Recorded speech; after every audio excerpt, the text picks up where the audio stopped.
I speak 9 languages, the waitress proudly declares. The millionaire laughs until he realizes the truth. What if the person serving you coffee knows more about the world than you could ever imagine? Before we begin our story, write in the comments what corner of the world you are watching from today. Maya was wiping down a marble table in Romana, the most elite restaurant in the city. The rain was pounding the high windows, but her soft smile remained unchanged, even when customers barely looked up from their phones to notice her. She had been working here for 2 years, saving every penny. While wealthy customers discussed their deals in hushed tones, most saw her only as a uniform and thought they knew her story. They had no idea that behind her patient eyes was a mind capable of holding conversations in 9 languages, and that the fingers that now carried plates once typed scientific papers that made professors at prestigious universities think.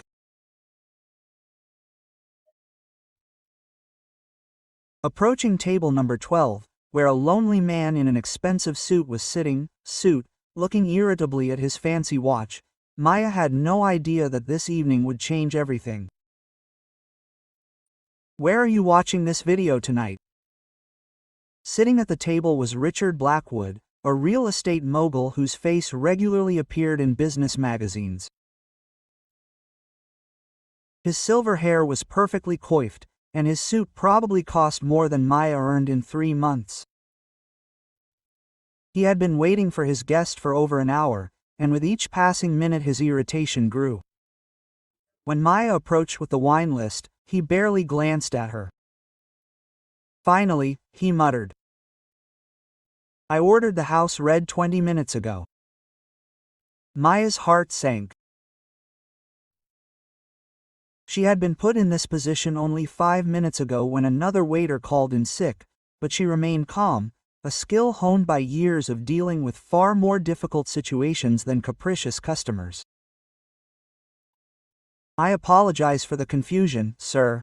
I'll get it right away," she replied softly. As she turned to leave, Richard's phone rang. He answered sharply. "Blackwood is listening." Then his face contorted into panic. Maya, adjusting the flower arrangement on the next table, couldn't help but hear. "How come the translator didn't come?" Richard's voice grew louder. "The contract with Petrov is worth $50 million. I need someone who speaks fluent Russian and I need them now." Maya was wary. She understood every word. Russian was the native language of her family. Her grandmother, who fled Moscow decades ago, had passed on the language and stories to her like precious heirlooms. Richard slammed the receiver down and slammed the phone down on the table, drawing disapproving glances from the neighboring tables. Maya approached cautiously with his wine, her mind racing. In this job, she had promised herself to keep a low profile, make money, and avoid trouble. But something in the sincere concern of this powerful man awakened sympathy in her. "Excuse me, sir," she said quietly, putting down her glass. "I couldn't help but overhear your problem with the translator." Richard looked at her for the first time that evening. His eyes sparkled with despair. "If you don't speak Russian, you can hardly help," he waved it off, but then stopped short, realizing his rudeness. "Sorry, that was unnecessary. It's just that the entire deal depends on this meeting." Quote. "In fact," Maya interrupted softly, "I speak Russian and 8 other languages." Her words hung in the air like a bridge that no one expected. Richard stared at her as if she had announced that she could fly. A smile slowly appeared on his face, but not the one Maya was hoping for. It was the condescending grin of a man sure that he had been told a funny lie. Quote. 9 languages, he chuckled, shaking his head. "Look, honey, I appreciate you trying to help, but I need a professional translator, not someone who learns languages from YouTube videos. His laughter grew louder, drawing the attention of the surrounding tables. 9 languages. That's powerful. What next? You'll tell me you have a PhD too. Maya felt her cheeks heat up, but not from shame, from the familiar pain of being underestimated, of having her truth dismissed without even an attempt to hear it. She'd felt this feeling in Wushu many times since coming to America, when professors doubted her research, when employers saw her accent as a limitation, when people judged her intelligence by her appearance or her current job. Russian, Spanish, French, Italian, Portuguese, Arabic, Mandarin, Japanese, and English. She listed them quietly but firmly, despite the trembling in her hands. I could help with your appointment, Mr. Blackwood, but I understand if you'd prefer to wait for another translator. Richard's laughter died as he looked into her eyes. There was a quiet dignity in her tone that silenced him. But his prejudices ran deep. For years he had believed that intelligence and education went hand in hand with wealth, that intelligence could be measured by clothes or neighborhood. Quote, I'm sure you want to help, he said more gently, but still condescendingly. But this is a $50 million deal. Quote, I can't take the risk. He paused, but the unsaid message hung between them like a slap. Maya nodded slowly, understanding what he wanted to say. She had heard it before, in other words, from other people who saw in her only what they expected. As Maya turned to leave, Richard's phone rang again.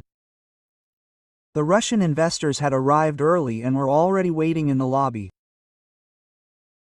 His face went pale as he realized that the storm he had feared was about to break. Richard's hands shook as he stared at the screen of his phone. The message was clear. Mr. Blackwood, we have arrived early. We are looking forward to completing the deal. And Petrov panic gripped his chest like a vice. 2 years of negotiations, endless flights to Moscow, hundreds of thousands of dollars in preparation. It could all collapse because of a translator who let him down at the last moment. He looked around the restaurant desperately, like a certified the Russian translator could appear out of nowhere. The quiet hum of the other customers' voices seemed mocking, and then his gaze fell on Maya, standing by the kitchen door, carefully checking her notepad, with the same calm concentration she had displayed all evening. For the first time, Richard really looked at her, not as a waitress, but as a person. He noticed her posture, straight, full of dignity. Despite his recent rudeness, her dark eyes shone with intelligence, a calm wisdom born of overcoming difficulties that he probably never knew. And something else struck him. She did not look offended by his doubts, only sadly unsurprised, as if she were accustomed to such storms. The elevator in the restaurant lobby dinged. Richard's chest tightened even more. In 5 minutes, the Russian investors would sit at his table, ready to discuss terms in their native language, and he would look like a fool, unable even to say hello. His pride had built walls around him for so long that I have almost forgotten how to ask for help, especially from someone I have already insulted. Maya, he said as she came up to pour water into his glass. Her hands were as confident as ever. Mr. Blackwood, she answered softly. The guests of your meeting are already sitting down. Would you like me to show them to you? Her kindness after his rudeness made his throat tighten with shame. Maya, he repeated, and she was surprised that he remembered her name. What you said about the Russian language, are you serious? She nodded. Her face remained calm and neutral. I was harsh and I probably do not deserve your help after the way I behaved. But these people, they will be here in a minute, and I really need help." Maya looked into his eyes, seeing a frightened man behind the expensive suit. "Have you encountered something similar? Write in the comments." "Mr. Petrov, by the way, speaks excellent English," she said quietly. But business negotiations, especially in Russia, are about respect, about showing that you are willing to speak their language. Richard's eyes widened as Maya's words sank in. She wasn't just offering to translate. She understood the cultural subtleties, the unspoken rules that could make or break an international deal. Before he could respond, 3 elegant men in dark coats approached their section, followed by a maitre d'. The tallest, with graying temples and kind eyes, glanced around the room and settled on Richard's table. "Mr. Blackwood," he said with an accent, extending his hand. Richard stood up quickly, nearly knocking over his glass of wine. "Mr. Petrov, yes, welcome," he said haltingly, casting a nervous glance at Maya. She stepped forward as naturally as if she had been part of the plan all along. "Welcome to our restaurant," she said warmly in Russian, greeting the investors in their native language. Their faces immediately transformed. The surprise gave way to warm smiles, and they responded in Russian, clearly pleased by the reception. Mr. Petrov turned to Richard with raised eyebrows. "Your colleague speaks excellent Russian, Mr. Blackwood. Impressive." Richard opened his mouth to explain, but stopped, realizing that Maya had just saved him from an awkward first impression. As the guests sat down, Maya conducted the conversation flawlessly, translating not only the words but also the cultural context.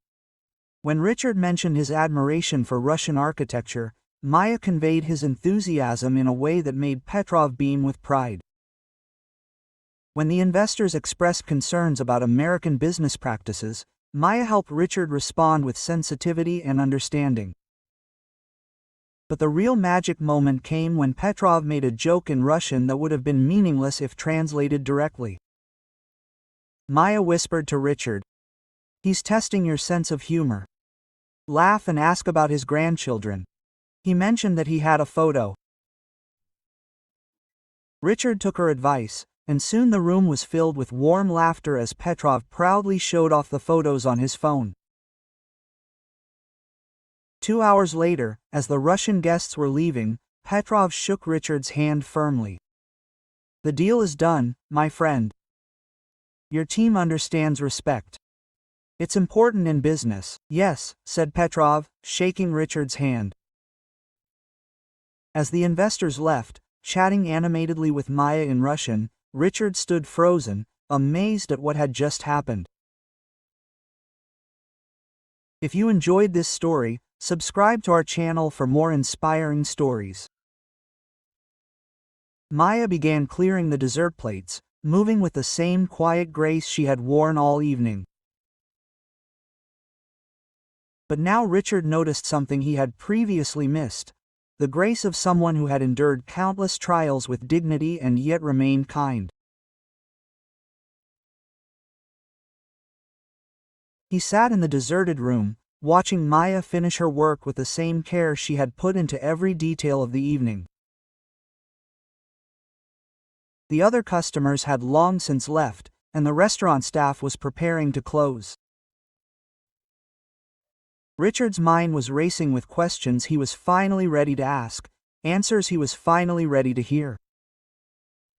"Maya," he called softly. She looked up from wiping down the last table. Her gaze was patient but wary. "Can I talk for a minute?" She nodded and came over, folding her hands in front of her. "I owe you a lot," Richard began, his voice shaking with emotion.